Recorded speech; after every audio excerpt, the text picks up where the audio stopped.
ब्राह्मण व उसका जादू। एक बार एक ब्राह्मण था। वह अपनी पत्नी के साथ रहता था। एक दिन वह खिड़की से रसोई की तरफ झांका तो उसने देखा कि उसकी पत्नी डोसा बना रही है। वह धीरे से उन डोसों को गिन लेता है और धीरे से रसोई में आता है और अपनी पत्नी से कहता है कि मैं जानता हूँ तुमने 15 डोसे बनाए हैं। उसकी पत्नी यह सुनकर हैरान हो गई और कहा, तुम्हें कैसे पता? तब ब्राह्मण ने कहा कि मैं जादू जानता हूँ। यह सुनकर उसकी पत्नी बहुत खुश हुई। ब्राह्मण ने कहा, जल्दी से खाना लगाओ, मुझे बहुत जोर से भूख लगी है। उसके बाद दोनों खाना खा लेते हैं। ब्राह्मण की पत्नी कुएं से पानी लाने जाती है तो कुएं के पास देखती है कि एक धोबिन की पत्नी मिंगी जोर से रो रही थी। उसको देखकर ब्राह्मण की पत्नी ने कहा, क्या हुआ मिंगी, तुम रो क्यों रही हो? तब मिंगी ने कहा कि मेरा गधा जो गायब हो गया है, पता नहीं कहाँ मिलेगा। तब ब्राह्मण की पत्नी ने कहा कि तुम मेरे पति के पास जाओ, वह जादू जानता है। वह तुम्हें अवश्य बता देगा कि तुम्हारा गधा कहाँ है। मिंगी दौड़कर ब्राह्मण के पास गई और उसे सारी बात बताई। तब ब्राह्मण ने कहा कि तुम कल सुबह आना और 5 नारियल, 12 केले और 4 रुपए लेकर आना। कल सुबह हम पूजा करेंगे, उसके बाद मैं तुम्हें बताऊंगा कि तुम्हारा गधा कहाँ है। मिंगी अपने घर वापस चली गई। तभी ब्राह्मण उस गधे को ढूंढने घर से बाहर निकला। कुछ देर ढूंढने के बाद ब्राह्मण को वह गधा बांस के जंगल में मिला।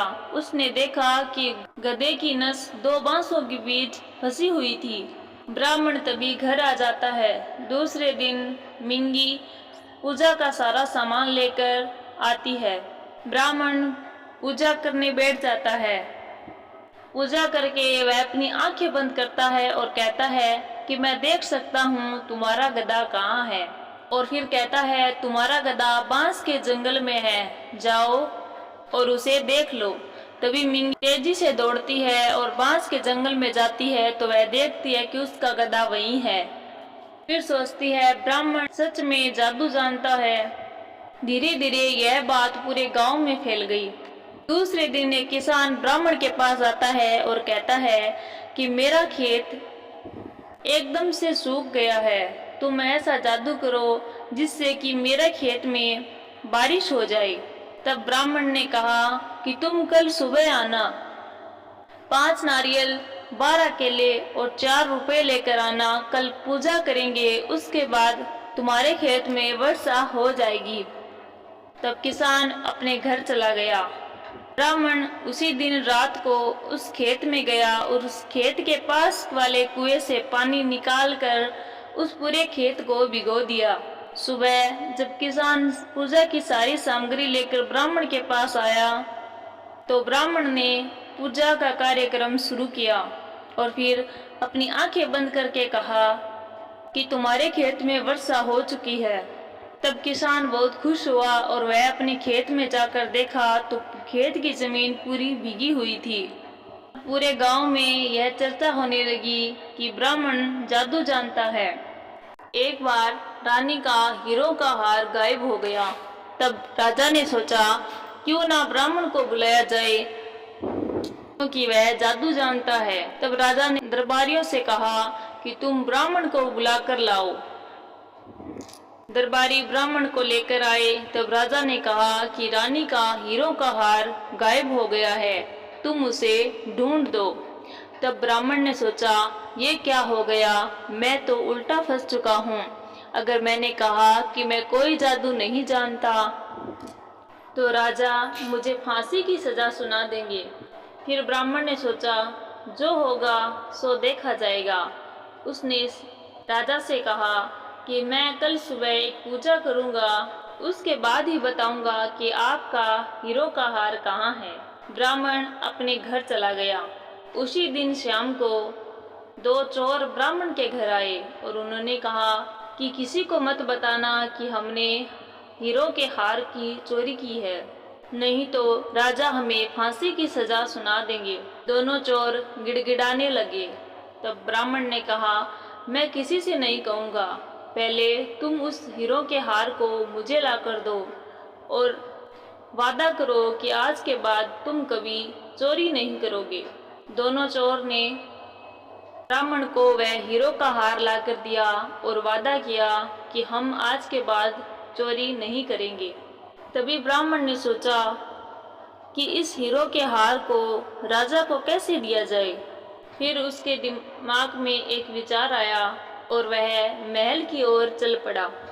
ब्राह्मण ने हीरो के हार को महल के पेड़ के नीचे गाड़ दिया और फिर अपने घर आकर सो गया। सुबह हो गई। सुबह होते ही ब्राह्मण पूजा की सारी सामग्री ले महल पहुंचा और वहां पर पूजा का कार्यक्रम शुरू किया और फिर आंखें बंद करके नाटक किया कि मैं जानता हूँ आपका हीरो का हार कहाँ पर है। फिर ब्राह्मण ने बताया कि हीरो का हार पेड़ के नीचे दफनाया हुआ है, उसके पास सीढ़ियाँ भी है। तब राजा ने दरबारियों से कहा कि जल्दी जाओ और पेड़ के नीचे की जमीन को खोद डालो। दरबारियों ने जमीन को खोदना शुरू किया तो उसमें देखा कि हीरो का हार था। राजा बहुत खुश हुआ और राजा ने खुश होकर ब्राह्मण को एक सोने के सिक्के का थैला दिया और एक पुरस्कार भी दिया। यह देखकर ब्राह्मण बहुत खुश हुआ। वह अपने घर चला गया। उसने घर जाकर सोचा, गांव वालों को सबको पता चला कि मैं जादू नहीं जानता तो वह मुझे गांव से बाहर निकाल देंगे, मेरा बुरा हाल कर देंगे। इससे पहले कि गांव से बाहर निकाले, मैं खुद ही यहाँ से चला जाता हूँ। फिर वह अपनी पत्नी और अपने बच्चों को लेकर दूसरे कस्बे चला गया और वहाँ जाकर उसने अपनी पत्नी से कहा कि मैं कोई जादू नहीं जानता हूँ। और जब सारी बातें बताई तो उसकी पत्नी जोर जोर से हंसने लगी। उसके बाद ब्राह्मण ने कोई जादू नहीं किया। कहानी अच्छी लगी तो वीडियो को लाइक जरूर कीजिए और इस तरह की कहानी सुनने के लिए हमारे चैनल को सब्सक्राइब कीजिए। धन्यवाद।